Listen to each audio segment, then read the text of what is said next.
Let us sacrifice our today so that our children can have a better tomorrow. आइए हम अपना आज का बलिदान दें ताकि हमारे बच्चों का कल बेहतर हो सके। वेलकम एवरीवन, दिस इज अजर। दोस्तों, आज मैं चाइल्ड प्रोटेक्शन लॉ पोक्सो यानी prevention of children from sexual offences के बारे में चर्चा करूंगा। दोस्तों, उससे पहले मैं आपको बता देना चाहता हूं कि हमारे हिंदुस्तान में चाइल्ड प्रोटेक्शन को लेकर बहुत से कानून बने हैं, जैसे कि prohibition of child marriage act 2006, juvenile justice care and protection act 2015, तो child labour prohibition and regulation act 1986। अगर हम संविधान में देखें तो भाग 2 फंडामेंटल राइट्स के आर्टिकल 14 में equality before law, article 15 right against discrimination, article 21 right to life, article 24 prohibition of employments of children in factories etc. means no child below the age of 14 years shall be employed to work in any factories or mines, क्योंकि 86 constitutional amendment act 2002 यानी article 21A में 14 साल तक के बच्चों को compulsory education देने की प्रावधान दिया गया है। Friends, POCSO act contains total 9 chapter and 42 section. It was brought by the ministry of women and child development. In this act child means below the age of 18 years. दोस्तों, POCSO act से relative कुछ landmark cases हैं, जैसे कि Ghanshyam Mishra versus the state of Odisha 1956, in which a school teacher raped a 13-year-old girl in the school premises for staying in a position of trust or authority for the child. और एक case है Gorakh Daji Ghadge versus the state of Maharashtra 1980 का case है, in which a father was accused for raping her 13-year-old daughters.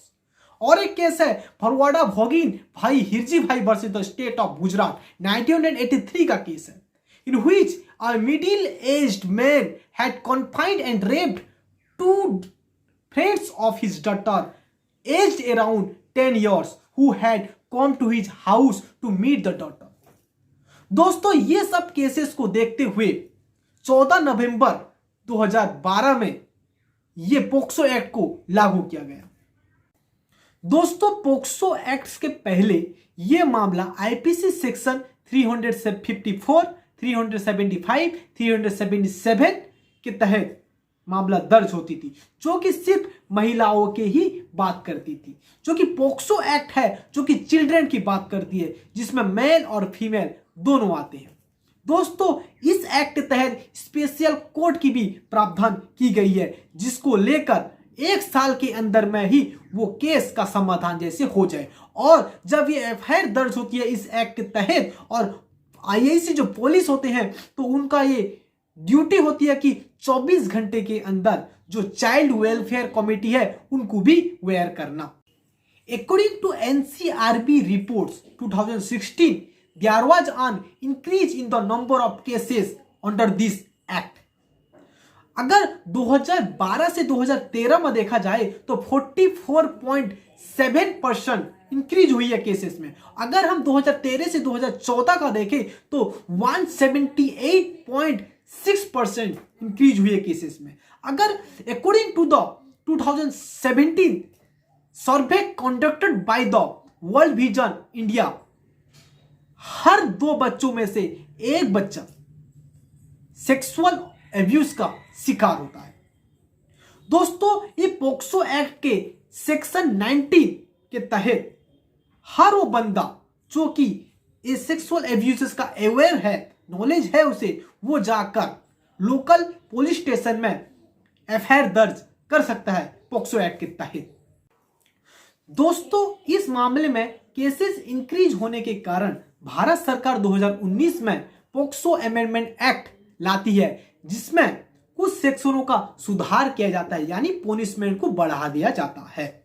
जैसे कि जो aggravated penetrative sexual assault के लिए डेथ पेनाल्टी का प्रावधान किया जाता है और इसमें मिनिमम पनिशमेंट जो होती है पहले 7 साल थी उसे बढ़ाकर 10 साल कर दिया जाता है। और if the girls below the age of 16 year then the minimum punishment has been raised to 20 years.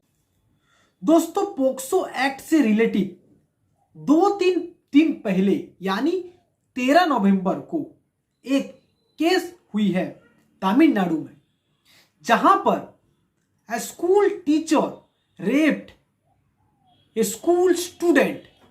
As a result, that school student committed suicide because the principal of that school did not take an action against the teacher.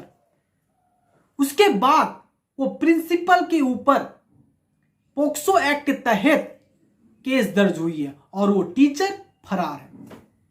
दोस्तों, attorney general of India जो कि के वेणुगोपाल के तहत 43,000 cases last year में POCSO act के तहत दर्ज हुई है। दोस्तों, 2020 के एनसीआरबी की रिपोर्ट के हिसाब से जितने भी केस पोक्सो एक्ट के तहत दर्ज होती है उसमें 99% जो केसेस है वो गर्ल्स के अगेंस्ट होती है। बाल अधिकारों के संरक्षण के लिए भारत सहित दुनिया भर में किए जा रहे प्रयासों में हम सभी भागीदार बने, साथ ही अपने आसपास के परिवेश में मौजूद बालक व बालिकाओं को सुरक्षा प्रदान करें, क्योंकि बच्चे देश के भविष्य होते हैं और किसी भी देश की तरक्की के लिए बच्चों का भूमिका महत्वपूर्ण होता है। Thank you. जय हिंद।